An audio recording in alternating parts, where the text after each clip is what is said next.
চট্টগ্রামের বোয়ালখালী উপজেলায় স্বামীর সঙ্গে অভিমান করে আত্মহত্যা করেছেন এক গৃহবধূ। রোববার দুপুর ১:৩০টার দিকে উপজেলার পৌরসভার ২ নম্বর ওয়ার্ডের পূর্ব গোমদণ্ডী এলাকার আইস ফ্যাক্টরি রোডের একটি ভাড়া বাসায় নিজ শয়নকক্ষে এই মর্মান্তিক ঘটনা ঘটে। নিহতের নাম বিলকিস আক্তার। তিনি পূর্ব গোমদণ্ডী মিয়ার বাপের বাড়ির বাসিন্দা। পেশায় সিএনজি অটোরিকশা চালক মোহাম্মদ জাহেদের স্ত্রী। স্বামী স্ত্রী মিলে আইস ফ্যাক্টরি রোডে ভাড়া বাসায় বসবাস করতেন। পারিবারিক সূত্রে জানা গেছে ৪ মাস আগে বিলকিসের সঙ্গে মোহাম্মদ জাহিদের বিয়ে হয়। বিয়ের পর থেকেই তারা আলাদা বাসায় সংসার করছিলেন।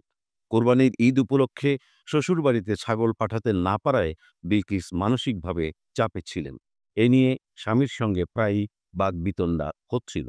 বিলকিসের বাবা রিকশাচালক আবু সৈয়দ জানান, আমার সাধ্য অনুযায়ী জামাইকে সবসময় সহযোগিতা করেছি, কিন্তু এবার কোরবানির জন্য কিছু পাঠাতে না পারায় আমার মেয়েকে কটু কথা শুনতে হয়েছে। সে এসব মানতে পারেনি। নিহতের ভাসুর মোহাম্মদ জাবেদ বলেন, রোববার দুপুরে জাহেদ ফোন করে জানায় বিলকিস ঘরের সিলিং ফ্যানের সঙ্গে ফাঁসি দিয়েছে। দ্রুত তাকে উদ্ধার করে উপজেলা স্বাস্থ্য কমপ্লেক্সে নেওয়া হয়। পরে সেখানে কর্তব্যরত চিকিৎসক চট্টগ্রাম মেডিকেল কলেজ হাসপাতালে পাঠান। তবে হাসপাতালে পৌঁছানোর পর চিকিৎসকরা তাকে মৃত ঘোষণা করে। এ বিষয়ে পাঁচলাইশ মডেল থানার উপপরিদর্শক মোহাম্মদ আলী বিন কাশেম জানান, বিলকিস আক্তারকে চমেক হাসপাতালে মৃত অবস্থায় আনা হয়।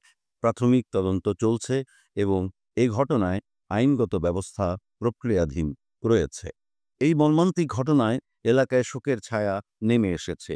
সামাজিক ও পারিবারিক চাপ এবং প্রত্যাশার ভারে এক তরুণী গৃহবধূর এমন পরিণতি আবারও প্রশ্ন তুলেছে আমাদের পারিবারিক মূল্যবোধ ও সচেতনতার জায়গায়।